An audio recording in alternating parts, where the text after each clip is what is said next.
Chapter 2. Hannah prayed and said, "My heart exalts in the Lord. My strength is exalted in my God. My mouth derides my enemies, because I rejoice in my victory. There is no holy one like the Lord, no one besides you. There is no rock like our God. Talk no more so very proudly. Let no arrogance come from your mouth, for the Lord is a God of knowledge, and by him actions are weighed. The bows of the mighty are broken, but the feeble gird on strength. Those who were full have hired themselves out for bread, but those who were hungry are fat with spoil. The barren has borne 7, but she who has many children is forlorn. The Lord kills and brings to life. He brings down to Sheol and raises up. The Lord makes poor and makes rich. He brings low, he also exalts. He raises up the poor from the dust.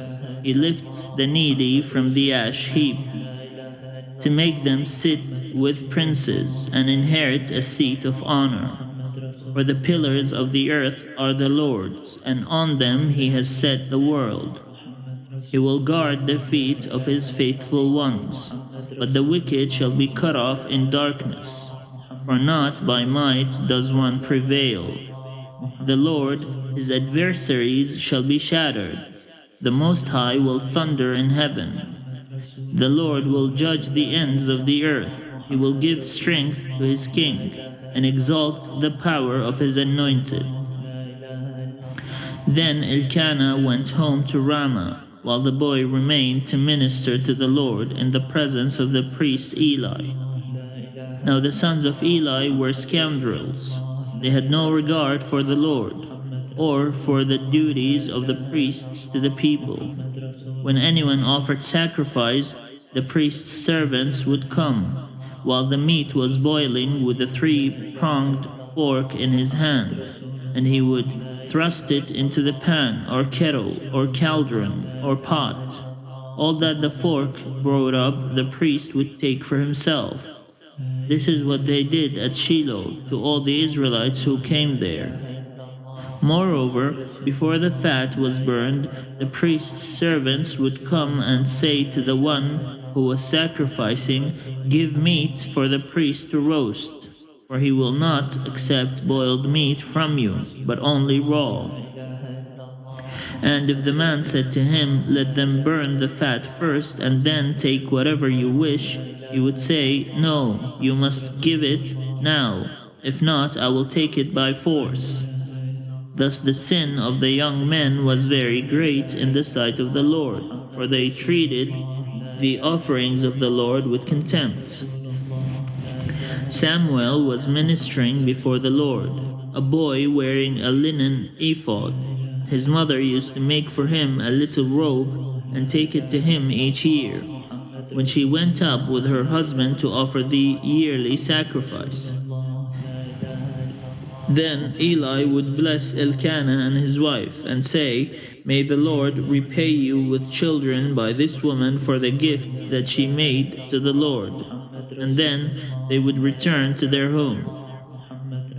And the Lord took note of Hannah. She conceived and bore 3 sons and 2 daughters. And the boy Samuel grew up in the presence of the Lord. Now Eli was very old.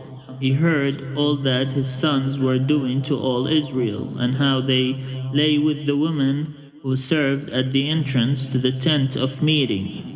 He said to them, "Why do you do such things? For I hear of your evil dealings from all these people." "No, my sons, it is not a good report that I hear the people of the Lord spreading abroad. If one person sins against another, someone can intercede for the sinner with the Lord. But if someone sins against the Lord, who can make intercession?" But they would not listen to the voice of their father, for it was the will of the Lord to kill them.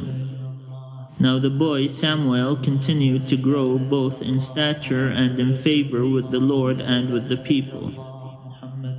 A man of God came to Eli and said to him, "Thus the Lord has said, I revealed myself to the family of your ancestor in Egypt, when they were slaves to the house of Pharaoh. I chose him out of all the tribes of Israel to be my priest, to go up to my altar, to offer incense, to wear an ephod before me. And I gave to the family of your ancestor all my offerings by fire from the people of Israel. Why then look with greedy eye at my sacrifices and my offerings that I commanded, and honor your sons more than me by fattening yourselves on the choicest parts of every offering of my people Israel? Therefore the Lord, the God of Israel, declares, I promised that your family and the family of your ancestor should go in and out before me forever. But now the Lord declares, Far be it from me.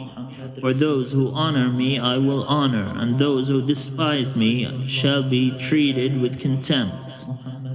See, a time is coming when I will cut off your strength and the strength of your ancestors' family, so that no one in your family will live to old age. Then in distress you will look with greedy eye on all the prosperity that shall be bestowed upon Israel, and no one in your family shall ever live to old age.